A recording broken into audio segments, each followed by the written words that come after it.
Good morning, welcome back. My today's topic is Mauryan society, which is the last topic of Mauryan Empire. Now, we get information about the social system of Maurya period through texts such as Kautilya's Arthashastra, Megasthenes' Indica and Ashoka's Rock Edict. इतने बड़े विशाल Mauryan empire के बारे में हमको जो information मिलती है वो तीन चीजों से मिली। पहली कि कौटिल्य द्वारा लिखी गई बुक अर्थशास्त्र, जिसको हम इकोनॉमिक्स भी कहते हैं। सेकेंडली मेगास्थेनेस, जो कि ग्रेट एम्बेसडर था चंद्रगुप्त मौर्य का, उनके द्वारा लिखी गई बुक इंडिका। और लास्ट अशोकास रॉक एडिक्ट, और बाकी की इंफॉर्मेशन हमें मिली अशोका के रॉक एडिक्ट से। ये क्वेश्चन अक्सर पूछा जाता है एग्जाम के अंदर कि किन चीजों से इंफॉर्मेशन मिलती है मौर्यन की। बच्चे कंफ्यूज हो जाते हैं कि कुछ भी लिख देते हैं, जबकि आपको तीन चीजें स्ट्रेट फॉरवर्ड लिखनी है। That is Kautilya's Arthashastra, Megasthenes Indica and Ashoka's rock edict. Okay, तो चलिए फर्स्ट पॉइंट पे, Kautilya's Arthashastra. First point, Kautilya has considered the Varna system which divided the society into four Varnas. They were Brahmins, Kshatriyas, Vaishyas and Shudras. Ashoka ने क्या किया, वर्ण system को अपनाया और सोसाइटी को चार वर्णों में डिवाइड कर दिया। मतलब कि जितने भी लोग हैं उनको चार कैटेगरी में डाल दिया गया। ठीक है, जैसे पहली कैटेगरी थी ब्राह्मण, जो पूजा पाठ करते थे, हवन करते थे, यज्ञ करते थे, जो वेद पढ़ते थे और लोगों को समझाते थे। तो पहली कैटेगरी हो गई ब्राह्मण। सेकंड क्षत्रिय, क्योंकि बाहरी आक्रमण बहुत होते थे तो लोग क्या करते थे, सेना में जाते थे और राजा का साथ देते थे, रक्षा करते थे। तो दूसरी कैटेगरी हो गई क्षत्रिय।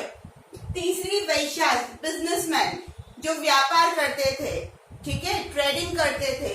और चौथा शूद्रास, लोअर कास्ट पीपल, जो छोटे मोटे काम करते थे, दास दासियों का, सफाई कर्मचारी, और ऐसे ये काम किए जाते थे। तो कौटिल्य ने वर्ण सिस्टम अपनाया जिसमें पूरी सोसाइटी को चार भागों में बांट दिया गया। They are Brahmin, Kshatriya, Shudras and Vaishyas. Vaishyas and Shudras category wise ही चलिएगा, पहले वैश्यास फिर Shudras. Okay. B. He also mentioned other castes such as Nishad.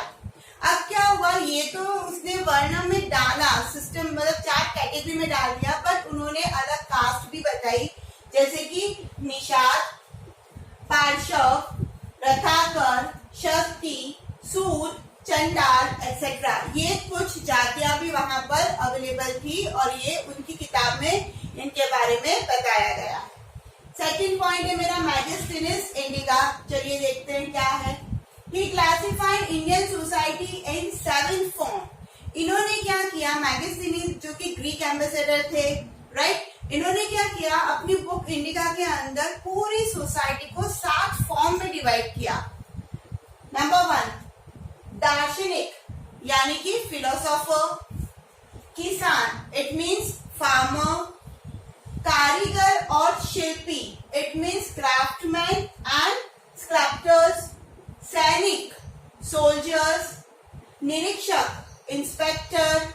सभासद, मिनिस्टर एंड शासक, मतलब एडमिनिस्ट्रेटर, जो काम करता है। वापस बोल रही हूं मैं, समझना। फिलोसोफर, फार्मर, क्राफ्टमैन और sculptors, soldiers, inspectors, ministers and administrators, right? Next, in his classification, Megasthenes had ignored the difference of caste, color and occupation.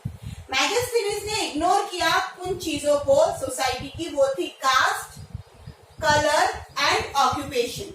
ठीक है, उन्होंने पूरी सोसाइटी को 7 फॉर्म में डिस्ट्रीब्यूट किया, बट उन्होंने इन चीजों को इग्नोर किया। फिर थर्ड मेरा फॉर्म था, वो था अशोकास रॉक एडिक्ट। अशोका के रॉक एडिक्ट में धर्म से रिलेटेड बहुत सारी बातें बताई गई हैं, किस तरीके से धम्म यात्राएं चालू करी, किस तरीके से धम्म महामात्र को इंट्रोड्यूस किया गया, अपॉइंट किया गया। कहाँ श्रीलंका तक पहुंचे, ये सारी इंफॉर्मेशन रॉक एडिक्ट के थ्रू पता चलती है। पर अगर बात करें कल्चर और सोसाइटी की, तो चाणक्य यानी कि कौटिल्य और मैगस्थनीज की जो बुक है, उन दोनों ही बुक से काफी इंफॉर्मेशन मिलती है। फिर during Maurya period the condition of women cannot be called to be satisfactory, but still they were in the better position as compared to Smriti period. They were allowed to remarry. ये बोला जाता है कि Mauryan period के अंदर woman की जो position थी वो अच्छी नहीं थी, संतुष्टजनक नहीं थी, बट कंपेयर किया जाए उसको स्मृति पीरियड से, स्मृति काल से, तो वो काफी बेटर पोजीशन में वुमन थी और इस काल के अंदर वुमन को अलाउ किया गया था कि वो रीमैरी कर सकती है। ठीक है, I hope Mauryan society clear हो गई होगी। तो पढ़ते रहिए social studies with Sangeeta. Thank you so much.